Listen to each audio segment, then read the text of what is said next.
जय हिंद प्यारे साथियों। आज का ये लेक्चर कुछ खास है। इसमें हम प्रीवियस ईयर के क्वेश्चंस नहीं कर रहे होंगे, इसमें हम कोई भी चैप्टर का वन शॉट रिवीजन नहीं कर रहे होंगे। ये जो वीडियो है जो आप अभी देख रहे हो ये आपके लिए हेल्पफुल बहुत ज़्यादा है। क्यों है? इसका कारण ये है कि आप कोई भी चैप्टर में पढ़ने से पहले आपने वन शॉट कर लिया, आप उसके न्यूमेरिकल सॉल्व करने वाले हो, लेकिन आपको उसके फॉर्मूलाज नहीं आते हैं, आपको पता ही नहीं है कि कोई पर्टिकुलर चैप्टर में कितने फॉर्मूला हैं, तो आपकी तो नैया डूब गई। समझ में आया है? तो सबसे पहले फिजिक्स में जितने भी चैप्टर्स हैं उनके आंख बंद करके एक पेपर ले लो, उस पर क्या करो, सारे फॉर्मूला डिटेल में सॉल्व करो, लिखो। तो इससे ये पता चल जाएगा कि कौन से टॉपिक में आपको कितना फॉर्मूला पता है और कौन से क्वेश्चन में कौन सा फॉर्मूला यूज होगा। ठीक, आज हम उन्हीं फॉर्मूलाज को देखने वाले हैं। पहले हम देखेंगे, लाइट से स्टार्ट करेंगे। सबसे छोटी सी चीज, एक ये क्वेश्चन आता है जनरली, एंगल आई बराबर एंगल आर, ये तो पढ़ाई होगा। इसको क्या बोला जाता है? Laws of reflection. Laws of reflection.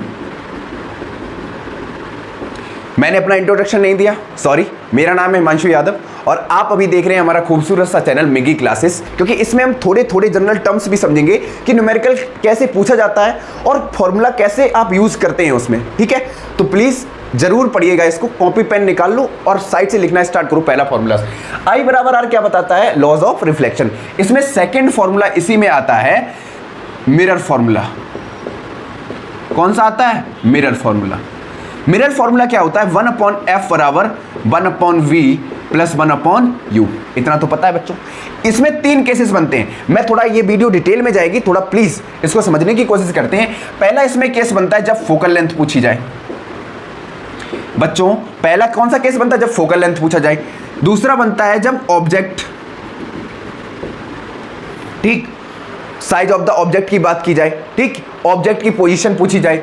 Third बनता है इमेज पोजीशन, ठीक, इमेज पोजीशन।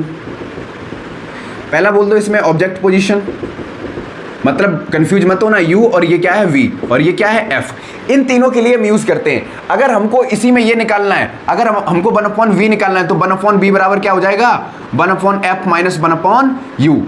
और अगर हमको क्या निकालना है? 1/u निकालना है तो 1/f माइनस क्या हो जाएगा? 1/v।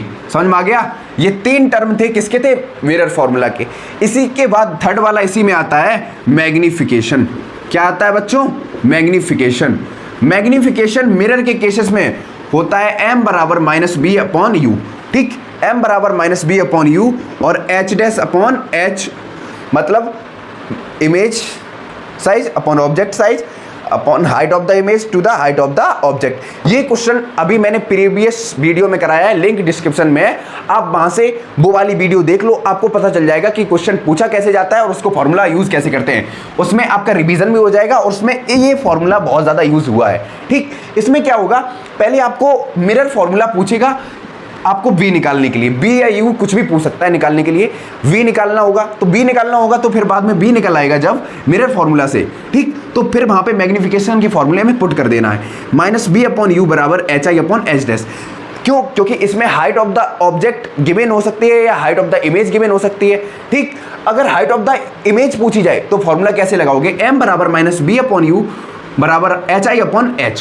इतनी कहानी समझ में आई? थोड़ा आराम से समझिए। मतलब जब -b/u रखेंगे तो h भी पता होगा, -b भी पता चल गया है, u तो पता है ही, तो h डैश निकल आएगा। ठीक, ये वाला फॉर्मूला किसके लिए यूज किया? मैग्निफिकेशन के लिए। ठीक, या तो इन तीनों, मतलब v, u, hi, h, इन चारों में से कोई भी चीज पूछी जा सकती है तो आप ये वाला फॉर्मूला यूज करेंगे। क्लियर हो गया? अब इसी के बाद चौथा आता है, इधर जरा समझने की कोशिश करते हैं। अब आते हैं लेंस फॉर्मूला। कौन से आते हैं? Lens formula. ठीक, क्लियर हो गया? अब लेंस फॉर्मूला में आता है, सबसे पहले लेंस फॉर्मूला होता है 1/f बराबर 1/v माइनस 1/u। इतना क्लियर है? इसके भी सेम केसेस ऐसे ही रहेंगे।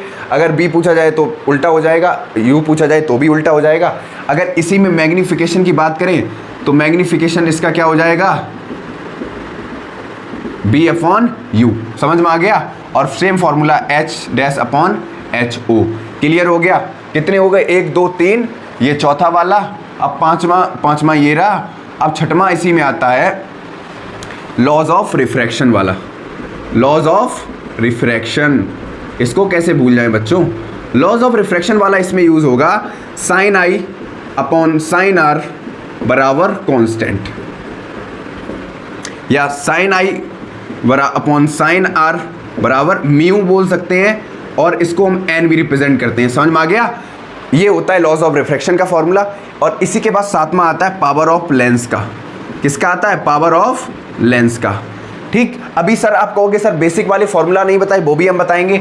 जहां पे अगर फोकल लेंथ पूछी जाए, पावर ऑफ लेंस का फॉर्मूला होता है P बराबर कॉम्बिनेशन ऑफ पावर का पूछा जाए तो P बराबर हो जाएगा P1 plus P2 plus P3 up to so on Pn। मतलब अगर पावर ऑफ कॉम्बिनेशन के लिए पूछा जाए। ठीक, अगर आपको फोकल लेंथ पूछी जाए और रेडियस ऑफ कर्वेचर दे रखा है तो इसमें फॉर्मूला यूज होगा F बराबर R/2।